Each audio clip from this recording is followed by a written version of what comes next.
अगर आपके आदर्श कमजोर होंगे, चापलूस होंगे, सत्ता के दलाल होंगे, तो आपके अंदर वो भावना नहीं पैदा हो सकती है। तो जो दिल्ली में आज सरकार है, उनकी प्रेरणा के स्रोत सरदार पटेल है, और इसीलिए दुनिया की सबसे बड़ी मूर्ति उन्होंने गुजरात में सरदार पटेल की लगाई है। लेकिन मैं जो बात कहना चाहता हूं कि 1928 में जिन किसानों के खिलाफ उस ईसाई सरकार ने ये जो 22% का लगान की वृद्धि की थी, आप सोचिए कि आज 2020 के अंदर दिल्ली में आजादी के बाद मैंने पहली बार एक ऐसी घोषणा सुनी जिसको मुझे लगता है कि उसका वर्णन करना चाहिए, और खासतौर से इस वक्त जब मैं बारडोली के बच्चों से, वहां के युवाओं से, बुजुर्गों से सीधे तौर पे मुखातिब हूं। 2020 में भारत की सरकार ने एक महत्वपूर्ण घोषणा की, और वो इस कोविड के दौर में हुई है, इसलिए हो सकता है लोगों को उसकी तरफ ध्यान न गया हो। मैं ये मानता हूं कि भारत सरकार ने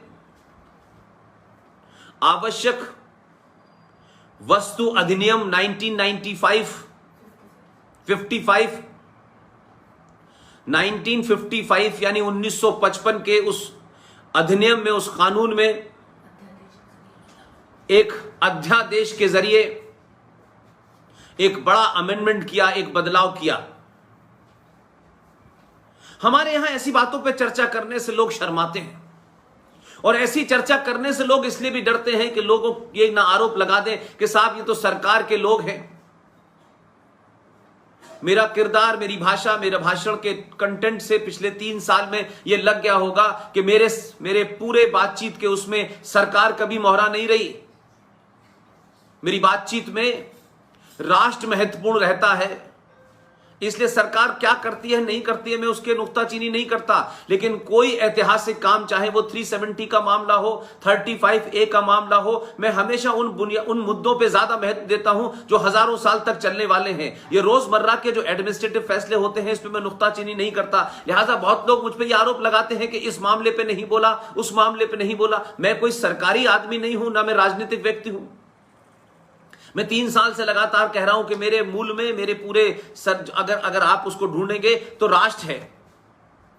लेकिन यहां इस आवश्यक वस्तु अधिनियम 1955 में एक अध्यादेश के ला करके इस वक्त की सरकार ने एक महत्वपूर्ण उसमें बदलाव किया है, और इस बदलाव की चर्चा मैं इसलिए करना चाहता हूं कि जब मैं 1928 के किसान आंदोलन की बात करता हूं, उस ईसाई सरकार की बात करता हूं जिसने भारतीय किसानों के ऊपर एक बड़े जबरदस्त तरीके से, उस आज की डेट में हम उसे टैक्स कह सकते हैं, उस वक्त लगान कह सकते हैं, वो बढ़ाया।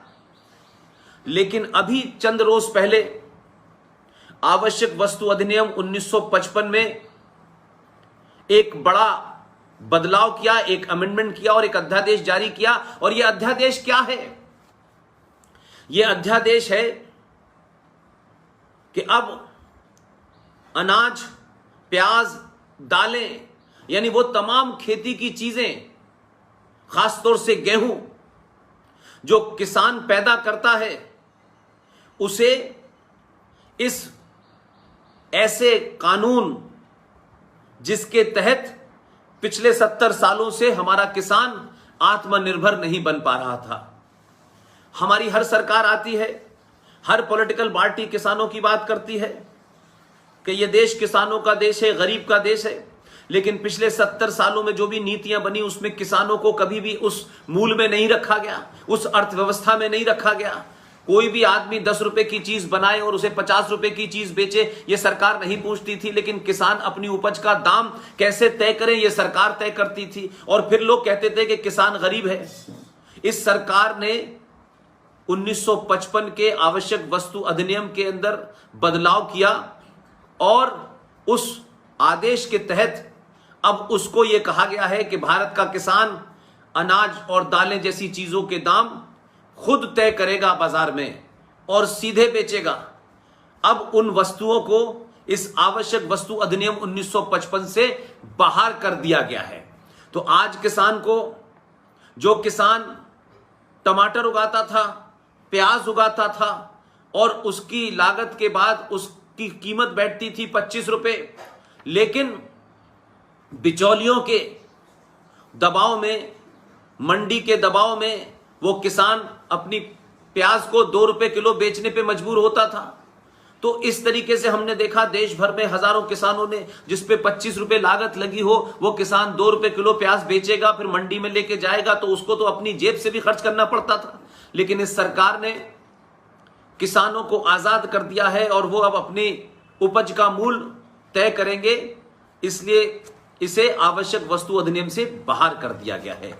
यहां मैं ये बात सिर्फ इसी रेफरेंस में कहना चाहता था कि 1928 के जिस किसान आंदोलन का नेतृत्व जिस शख्स ने किया, आज दिल्ली में सरकार भी उन्हीं के नाम से, उन्हीं की भावनाओं से, उन्हीं की प्रेरणा से बहुत सारे काम कर रही है। लिहाजा बहुत सारे काम किए होंगे, लेकिन इस काम से मैं इसलिए खुश हूं कि किसान पिछले कई सौ सालों से हर बार, चाहे ईसाई सरकार आई हो, चाहे आजाद भारत में दूसरी सरकारें आई हो, उनको हमेशा उनका शोषण किया गया और उसको कभी भी हमारे सिस्टम में जो नीतियां बनी उसकी गुणगान तो बहुत किया गया, उसका नारा स्लोगन तो लगाया गया, लेकिन कभी उसको सीधे तौर पे फायदा नहीं पहुंचाया। ये बात सिर्फ मैं इसलिए कहना चाहता था कि ये बारडोली का मामला है, आप लोगों ने बारडोली के लोगों से 2-4 होने का मुझे मौका दिया, इसलिए मुझे लगा कि इस वक्त ये जरूरी है कि इस बात को मैं मेंशन करूं। अब मैं बात अपनी पे आना चाहता हूं। मेरे युवा साथियों, स्वाभिमान समूह के दोस्तों, आपके माध्यम से जो बात पहुंचनी चाहिए, जो काम आज आपको लेना चाहिए, उसकी आप लोग एक नए सिरे से शुरुआत करें।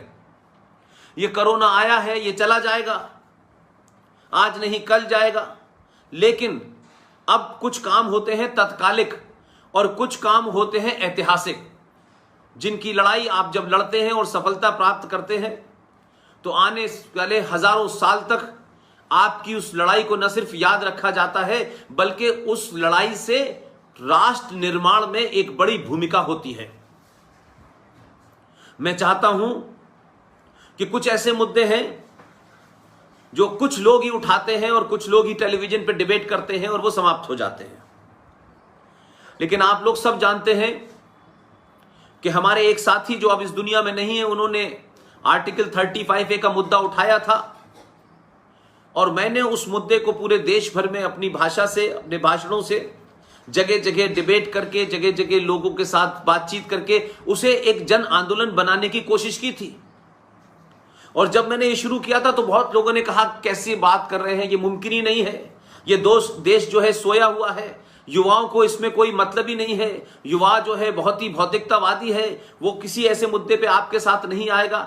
मैंने उस वक्त भी कहा कि युवाओं के बारे में जिन लोगों की राय यह है कि ये युवा सबसे बेकार है, कुछ करना नहीं चाहता, मैं तब भी ये मानता था, आज भी ये मानता हूं कि इस देश में युवाओं को अलग अलग संगठनों ने, मैं किसी को दोष नहीं दे रहा, किसी का नाम नहीं ले रहा, लेकिन मैं ये मानता हूं इस देश में युवाओं को राजनीतिक दलों ने अपनी राजनीतिक गद्दी पाने के लिए इस्तेमाल किया।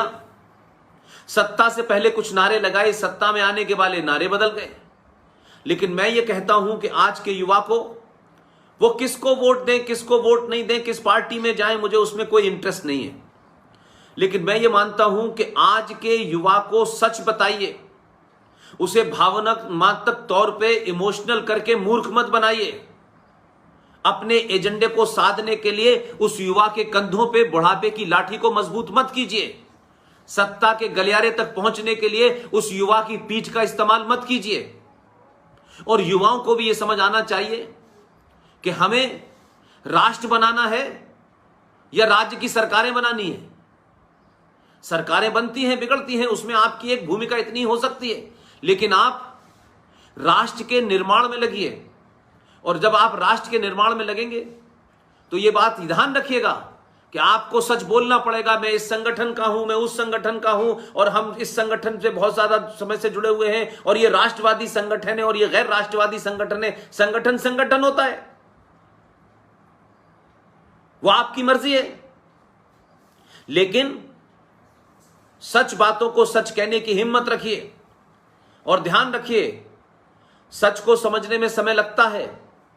सच को जब दुनिया जान जाती है तो आपको नहीं पता है, जब सच पता चल जाता है तो झूठे लोगों को लोग कब्रों से निकाल करके आग लगा देते हैं।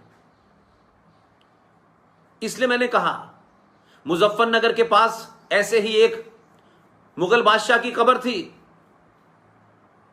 जब उन लोगों को पता चला कि उनके नेताओं के साथ क्या किया, आपको यकीन नहीं मानिए, लोगों ने उस कब्र को खोदा, चाहे वो सिंबॉलिक ही था, और उसमें जो भी कुछ उन्हें मिला उसमें आग लगा दी। तो झूठ बोलकर जो लोग आपको सिर्फ एक घुट्टी पिलाए रखना चाहते हैं, और सच बोलने से लगता है कि नहीं नहीं ये सच अभी नहीं बोलना चाहिए क्योंकि अभी ये सच की जरूरत नहीं है। मैं मानता हूं सच सच होता है, उसकी जरूरत आज हो कल हो, सच हमेशा बोलना चाहिए।